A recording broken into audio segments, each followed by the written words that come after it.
Hello everybody, this is Random Guy 99 here.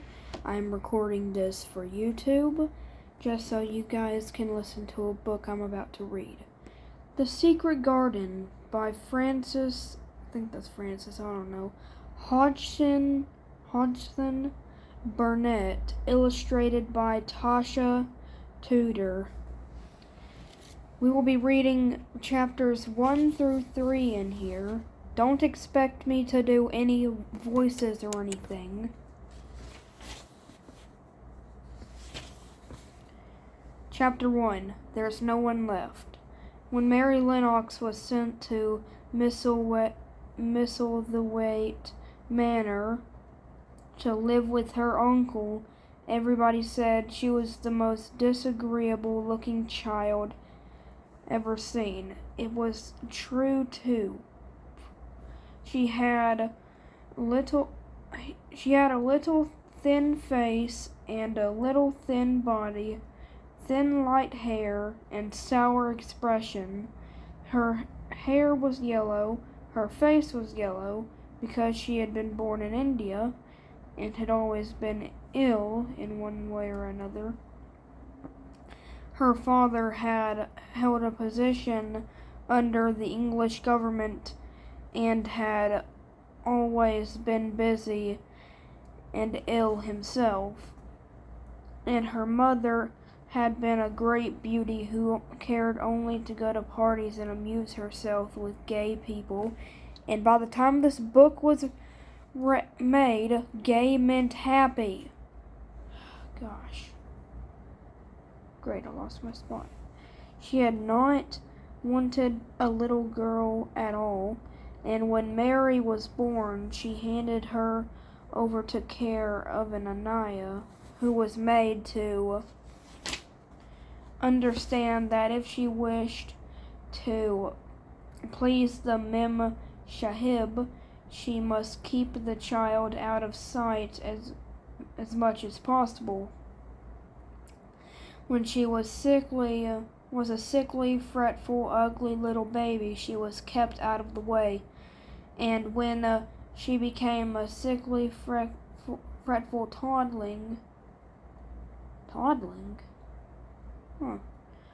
thing, she was kept out of the way also.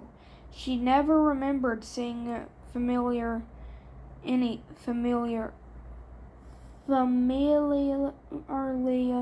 anything but the dark faces of her Aya or whatever, and the other native servants, and as they always obeyed her and gave her her own way in everything, because the Mem Sahib would be angry if she was disturbed by her crying. By the time she was 6 years old, she was as tyrannical and selfish as a little pig.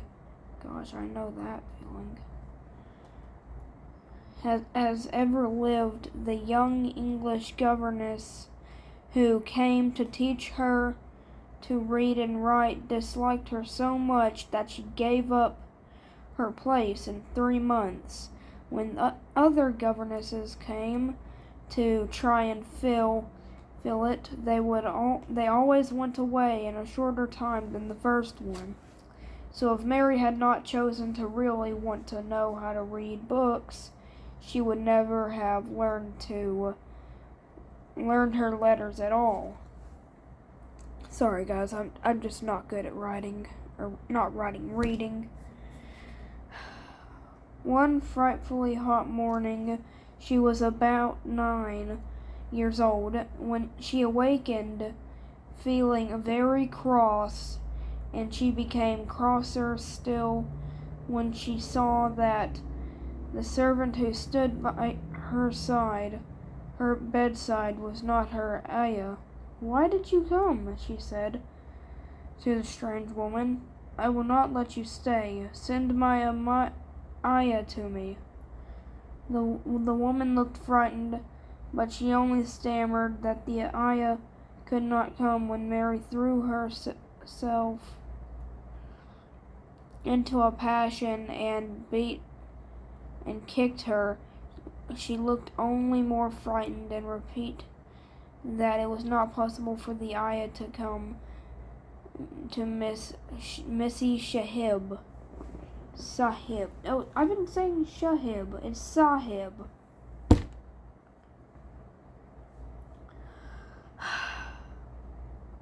There was something mysterious in the air that morning. Nothing was done in its regular order, and several of the native servants seemed missing, while those whom Mary saw slunk or hurried about with ashy and scared faces, but no one could tell her anything, and her ayah did not come. She was actually left alone as the morning went on, and at last she wandered out into the garden and began to play by herself under the tree near the veranda. She pretended that she was making a flower bed, and she stuck big scarlet hibiscus blossoms into the heaps of the earth, all the time growing more and more angry and muttering to herself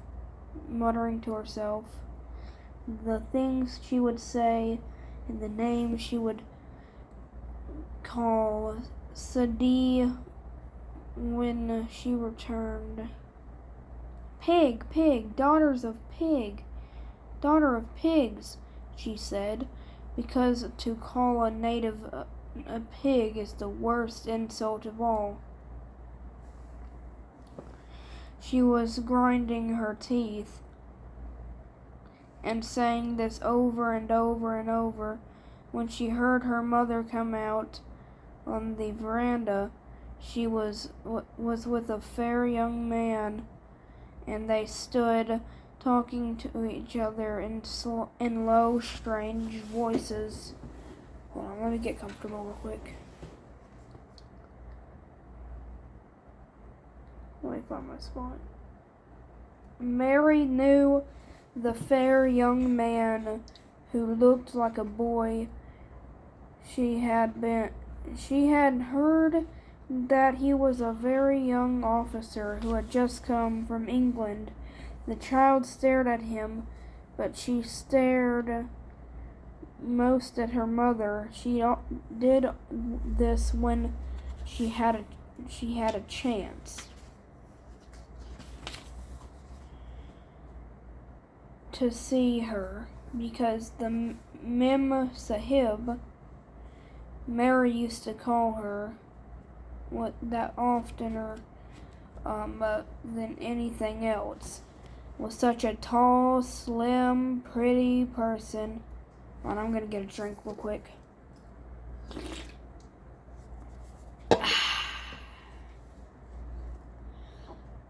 And wore such lovely clothes. Her hair was like curly silk, and she had a delicate little nose which seemed to be disdaining things, and she had a large, laughing eyes. All her clothes were thin and floating, and Mary said they were full of lace. They looked fuller of lace than ever this morning, but her eyes were not laughing at all. They were large and scared and lifted imploringly to the fair boy officer's face. "It is very bad, oh, is it?" Mary heard her say. "Awfully," the young man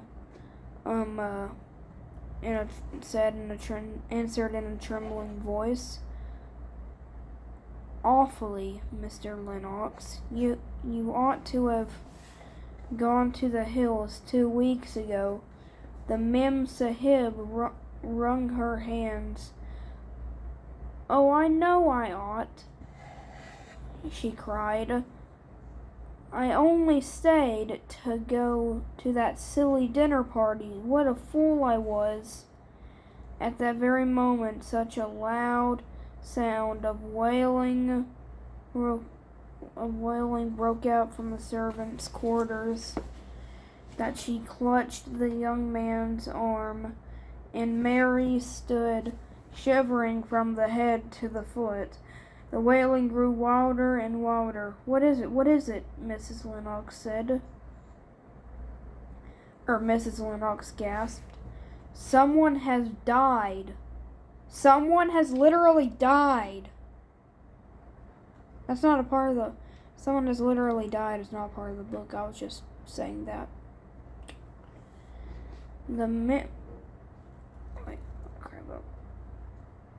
Answered the boy officer. "You did not say it had broken out among your servants." "I did not know," the Mem Sahib cried. Hold on real quick. Let me pause the video real quick. So, the Mem Sahib is a white foreign woman of high social status living in India, especially the wife of a British official. So that's what a Mem Sahib is. Come with me," and she turned and ran into the house. After that, the appalling things happened, and the mysteriousness of the morning was explained to Mary. The cholera had broken out in its most fatal form, and people were dying like flies. The ayah had been taken ill in the night, and it was because she had just died that the servants had wailed in the huts. Before the next day, 3 other servants were dead, and the others had run away in terror. There was a panic on every side and dying people in all the bungalows. During the confusion and bewilderment of the second day, Mary hid herself in the nursery and was forgotten by everyone. Nobody thought of her, and nobody wanted her, and alternately cried and slept through the hours. So, by the looks of this story takes place sometime in like the 1800s, because cholera was in its most dangerous state in like the early to late 1800s. Let's get on with the book. Let me find my spot.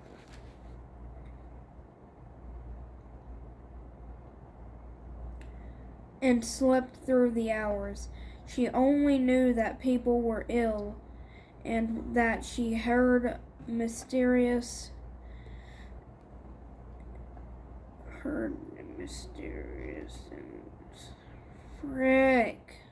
and frightening sounds. Once she crept into the dining room and found it empty, though a partly finished meal was on the table.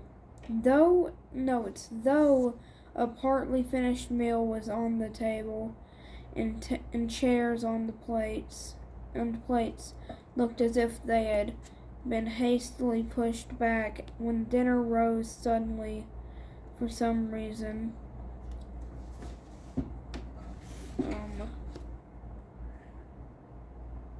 The child ate some fruit and biscuits, and being thirsty, she drank a glass of wine which stood nearly filled.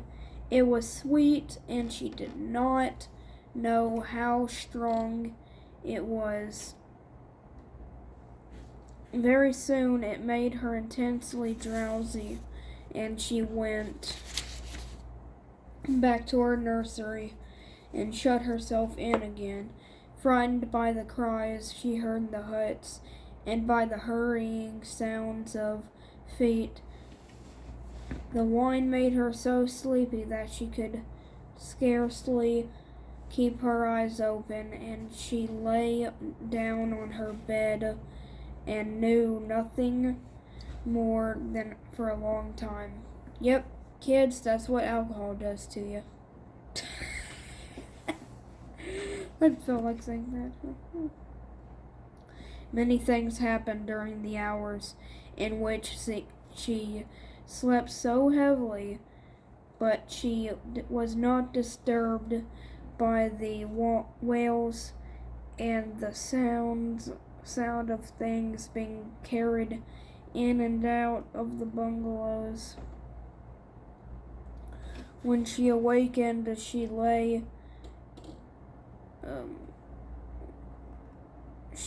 and stared at the wall. The house was perfectly still.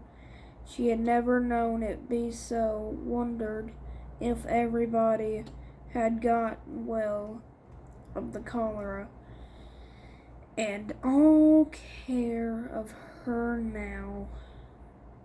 Her ayah was dead. Her ayah was dead. There would be a new ayah. What is an ayah?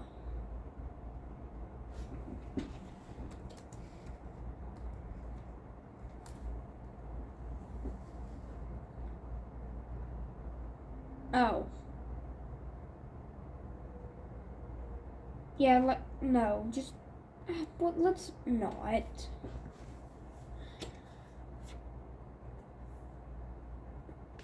Gotten well from the, oh, wait.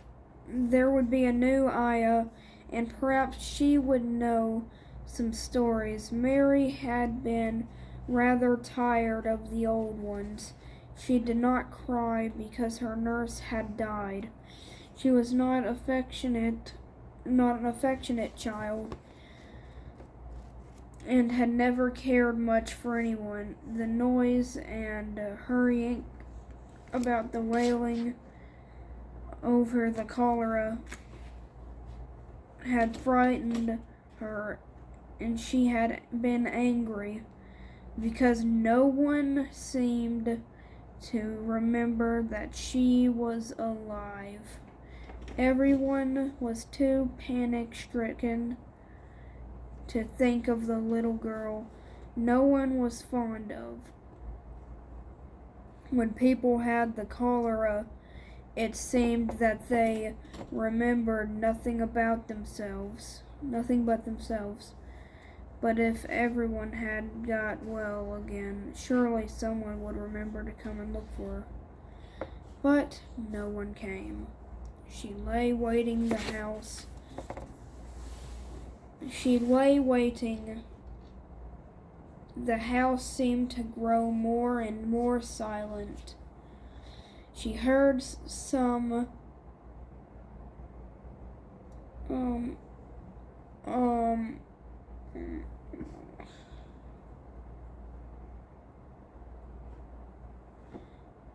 sorry for the cutout right there.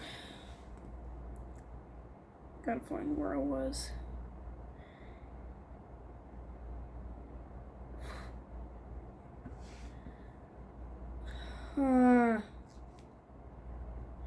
She heard something rustling on the matting when she looked down and saw a little snake gliding along, watching her in the eyes like jewels. She was not frightened because he was harmless. He was a harmless little thing who would not hurt her. And he seemed in a hurry to get out of the room. He slipped under the door, and as she watched him, "How queer and quiet it sounds," she said. "It sounds as if there were no one in the bungalow but me and the snake." Almost the next minute she heard footsteps in the compound. and then the veranda. And then on the veranda, they were men's footsteps, and the men entered the bungalow and talked in low voices. No one went to meet or speak to them. They opened the doors, looked into the rooms. "What desolation!" she heard one voice said. "That pretty woman. I suppose the child, too.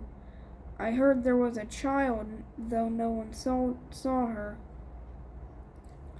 Mary was standing in the middle of the nursery when they opened the door a few minutes later. She looked an ugly, cross little thing and was frowning because she was beginning to be hungry and feel disgracefully neglected. The first man who came in was a large officer she had once seen talking to her father. He looked tired and troubled, but when he saw her, he was startled that he almost jumped back. Let me get a drink. Also, before I continue, I will be ending the episode once this last chapter is done, which I'm on the last page of the chapter right now, and I'll create a part 2 later. Okay. "Barney!" he cried out. "There's a child here. A child alone in a place like this. Mercy on us. Who is she?" "I am Mary Lennox," the little girl said, drawing herself up stiffly. She thought the man was very rude to call her father's bungalow a place like this. "I fell asleep when everyone had the cholera, and now I have only just wakened up here." "Why does nobody come?"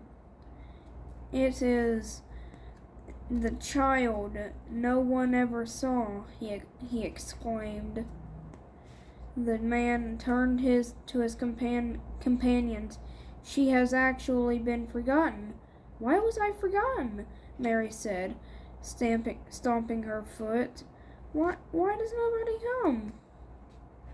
The young man, whose name was Barney, looked at her very sadly. Mary even thought she saw him wink his eyes, as if to wink tears away. "Poor little kid," he said. "There is nobody left to come." It was in that strange and sudden way that Mary found out that she had neither father nor mother left, that they had died and been carried away in the night, and that the few native servants who had not died also had left the house as quickly as possible, as they could get out of it. None of them even remembered. Oh crap! I lost my place. I dropped the book. Remembering that there was a Missy Sahib. That was why the place was so quiet. It was true that there was no one left in the bungalow but herself, and the little rustling snake. And that, my friends, is the end of chapter 1. I hope you guys enjoyed. I will probably be reading the rest of this book. It is 300 pages, and depending on if you get the right price, and if you are able to get on Amazon at the time, you might be able to get it for $6.99 for paperback, of course. But that is all. Have a good day.